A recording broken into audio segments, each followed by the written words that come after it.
Do you hear it? The echoes of the past, the whispers of forgotten truths, fragments of memories lost in the shadows. Welcome to BRAINROT, Echoes, where we bring you stories long buried, unravel mysteries cloaked by time, and guide you through the darkest corners of the mind and the universe. Each video is more than just content.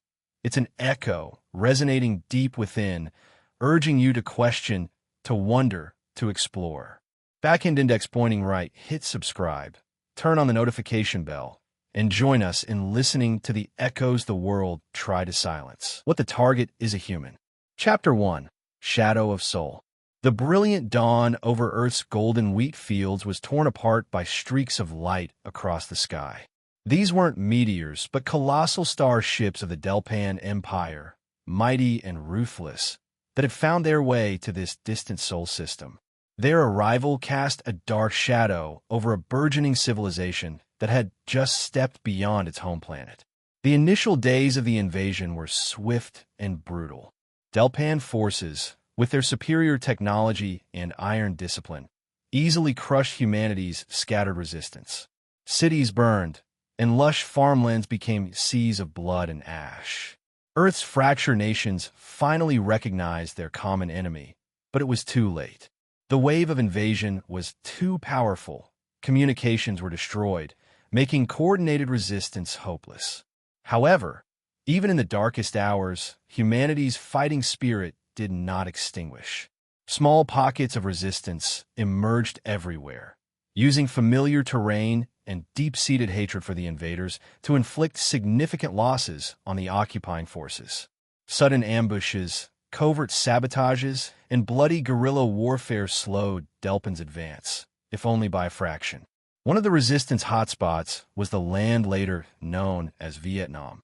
Here, gentle farmers took up arms, hiding in dense forests and treacherous mountains, forming indomitable guerrilla units. They employed intelligent tactics, leveraging terrain and weather to strike at Delpan forces, causing terror for the arrogant invaders. Meanwhile, deep underground, the remaining leaders and scientists gathered, establishing secret bases. They vowed never to surrender and began a silent but fierce war. Their goal was not just to survive, but to find a way to defeat the enemy and reclaim their planet's freedom. Their first task was to understand Delpan technology, find its weaknesses, and learn how to use it against them. Chapter 2, Beneath the Earth. The years under Delpan's dominion were a dark era for Earth. The planet's surface was tightly controlled, resources were depleted, and the survivors were divided into forced labor groups. However, deep beneath the Earth, the flame of resistance still smoldered. In reinforced bunkers and expanded natural cave systems, human leaders established a secret network spanning the entire planet. They used sophisticated encrypted communication channels, evading Delpan's strict surveillance. Secret meetings took place in the shadows, where audacious plans were forged. Scientists, those fortunate enough to survive and retain their knowledge, worked day and night to study salvaged Delpan technology fragments. They faced countless difficulties, from a lack of equipment to the complexity of alien technologies. But with unwavering determination and endless creativity, they gradually deciphered the secrets of the enemy's weapons, engines, and communication systems. Engineers and skilled workers secretly manufactured weapons and equipment based on reverse-engineered Delpan technology. Underground factories were built, operating in absolute secrecy, producing crude but effective armaments. Resources were meticulously gathered, from abandoned mineral mines to destroyed Delpan equipment. Additionally, secret schools were established, where young people were taught history, military tactics, and how to use homemade weapons. They were instilled with patriotism and deep hatred for the enemy, preparing for the day they would rise up and overthrow the oppressive rule. Secret pamphlets and propaganda were disseminated, igniting the fighting spirit in the hearts of the oppressed people. During this period, several figures emerged as symbols of resistance. Anya Volkov, a talented scientist, led the Delpan Technology Research Team.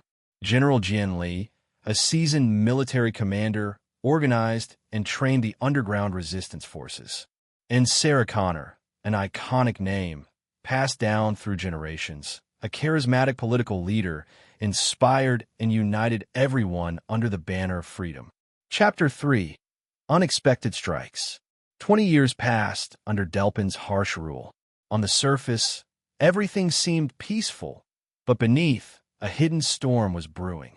Then, one day, minor acts of sabotage began to appear, like the first signs of an impending rebellion. A worker in our mine refused to work, claiming he was sick. A livestock farm was vandalized, all animals disappearing without a trace. Delpin's production facilities experienced continuous technical malfunctions, disrupting supply chains. Initially, the Delpans considered these isolated incidents of little concern. However, the frequency and scale of these incidents steadily increased. Mysterious explosions occurred in Delpan industrial zones and military bases. Supply convoys were ambushed on deserted roads. Communication systems were inexplicably jammed.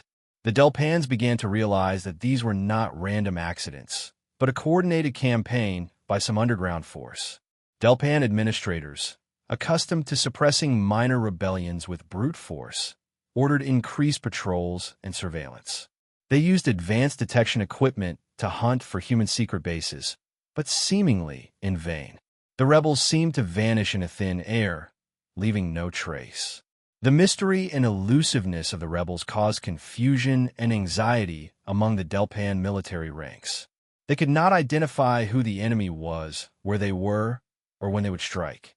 This undermined their morale and provided an opportunity for humanity to continue their sabotage operations. As the old assassin recounted, the Delpan Empire sought out the Black Hand assassins and similar guilds to solve this problem. They offered a hefty sum, hoping these professional assassins could hunt down and eliminate the troublemakers. Black Hand assassin operatives, renowned for their ruthlessness and efficiency, deployed to Earth. They were equipped with gravity-assist suits to adapt to the planet's harsh environment. However, they quickly realized that dealing with humans was not as easy as they had imagined. Chapter 4. Go Severe. The Black Hand assassin operatives, accustomed to tracking specific targets and employing sophisticated assassination techniques, were completely taken aback by humanity's fighting style. They could see the aftermath of sabotage, but never found any evidence of the perpetrators' identities. They patrolled deserted streets that, just minutes before, had been bustling with people. They hunted in dense forests, but only met with an eerie silence.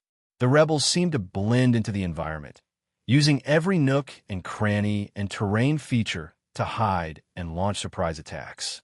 One Black Hand operative, named Forlag, a seasoned hunter with decades of experience, lost a comrade in a mysterious explosion. Enraged and frustrated, he went to a small town and began brutally interrogating the residents. When he received no satisfactory answers, he executed 3 innocent people before being swarmed and killed by an enraged mob. This incident caused outrage within the Black Hand assassins. They were hired to prevent riots, not cause them. Their contract with the Delpan Empire became increasingly difficult and dangerous. They killed some humans, but lost more operatives in ambushes and traps set by humans. The planet Earth, with its gravity 3 times the galactic average, became a deadly trap for the alien predators. They struggled with the harsh environment, while humans, with their home field advantage, moved swiftly and unpredictably. Earth's wild animals also became an unexpected danger. Ferocious predators, accustomed to hunting in the harsh environment, attacked stray Black Hand operatives. Humans even secretly domesticated some animal species, like dogs, to aid in resistance activities. In particular, the continent of Australia became a nightmare for Black Hand operatives. With its unique ecosystem and strange creatures, it contained countless natural traps that humans could exploit. Stories of operatives disappearing without a trace in the Australian wilderness became chilling warnings among the Black Hand. Chapter 5. Call for Allies. While the Black Hand assassins and the Delpan military struggled with the ghosts of resistance on Earth, humanity's underground network spread across the entire planet. Resistance groups everywhere began to coordinate actions, sharing information and resources. Secret command centers were established in safe and inaccessible locations. Communication channels were rigorously protected, using advanced encryption technology. Large-scale attack plans were formulated, targeting critical Delpan objectives. The rise of the resistance spirit was not confined to Earth. Its children, taken to work on other worlds within the Delpan Empire, also secretly contacted each other. They shared stories of Earth's resilience and ignited the flame of rebellion in the hearts of enslaved races. Through secret and perilous means, the message of humanity's fight for freedom spread throughout the galaxy. Calls for unity and rebellion touched the hearts of billions of oppressed beings under Delpan's tyrannical rule. Enslaved races, who had endured Delpan's brutality and exploitation for centuries, began to realize they were not alone. They saw hope in humanity's resilience and determined to join the fight against the common enemy. Simultaneous uprisings erupted across the Delpan Empire. Industrial planets ceased operations, or mines were sabotaged, and military bases were attacked. The Delpan military, already stretched thin dealing with Earth's resistance, now faced a galaxy-wide rebellion. The coordination between humans and other enslaved races was astonishing. They shared intelligence, provided weapons, and supported each other in battles. The spirit of unity and determination to regain freedom created immense power, threatening the very existence of the Delpan Empire. Chapter 6: Breaking the Chains.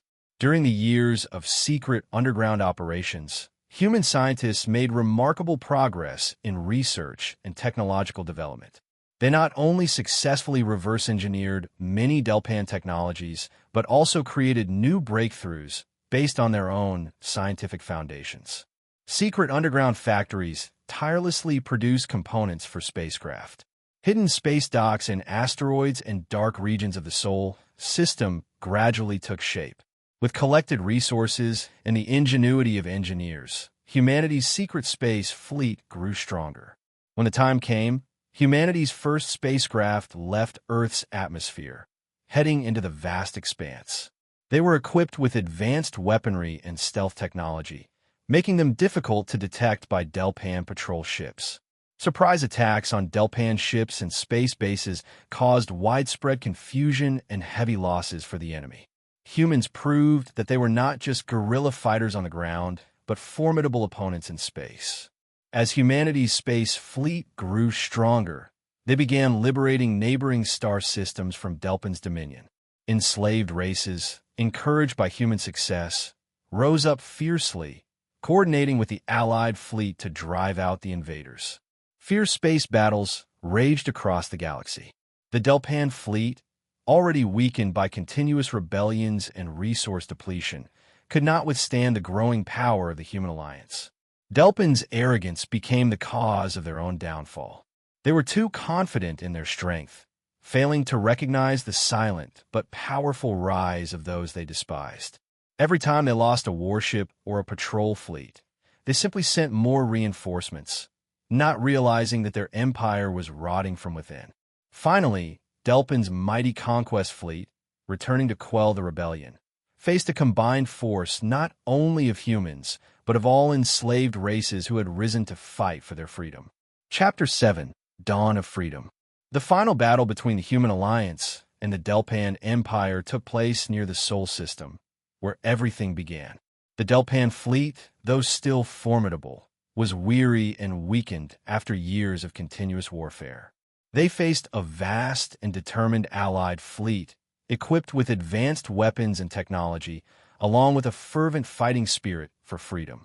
The admiral commanding the Allied fleet, a brilliant woman named Eva Rostova, employed intelligent and audacious tactics, maximizing the power of the Allied warships. The battle was incredibly fierce, with explosions tearing through space and brilliant laser beams cutting across the cosmic night. Finally, with close coordination and extraordinary courage, The Allied fleet broke through Delpin's defenses and reached the Emperor's flagship. After a fierce engagement, the flagship was destroyed, and news of the Delpan Emperor's death spread quickly throughout the fleet, causing chaos and disintegration in the enemy ranks. The Delpan military began surrendering en masse.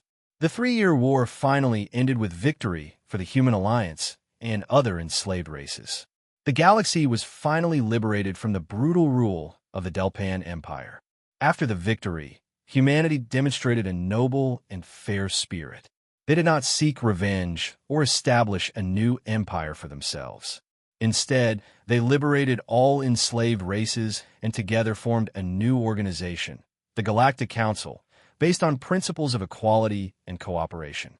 The Delpan Emperor and the tyrannical nobles and administrators were arrested and brought to justice in a public court, where they had to account for their crimes. A new legal system, built on civilized and humanitarian principles, replaced the despotism and brutality of Delpan law.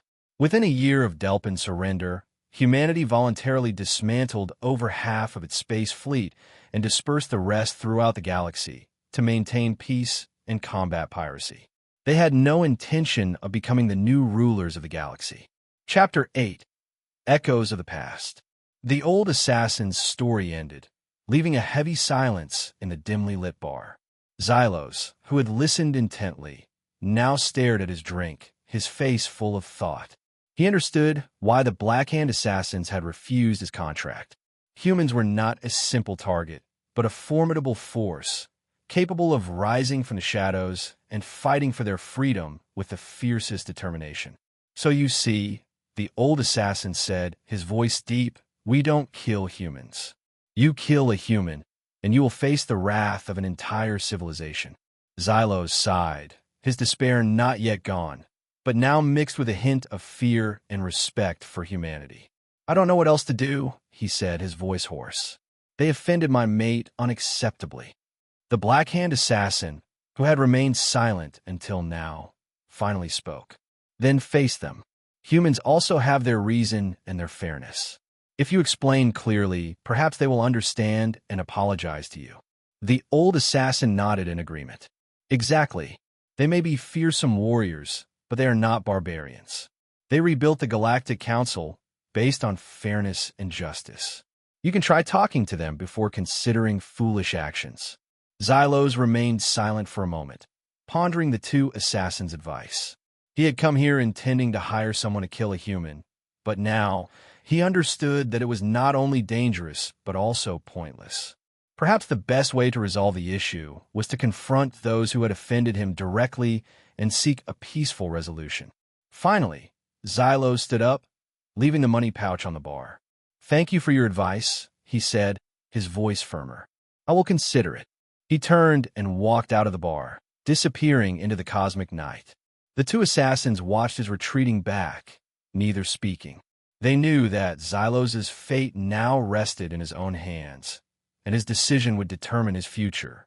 In the dimly lit bar, cigar smoke still swirled, and stories of death and life continued to be told. But tonight, another story had been revealed, the story of humanity's rise and why even the most cold-blooded assassins had to be wary when that name was mentioned. This story would continue to be passed down in the dark corners of the galaxy, as a reminder of the power of the fighting spirit and the value of freedom.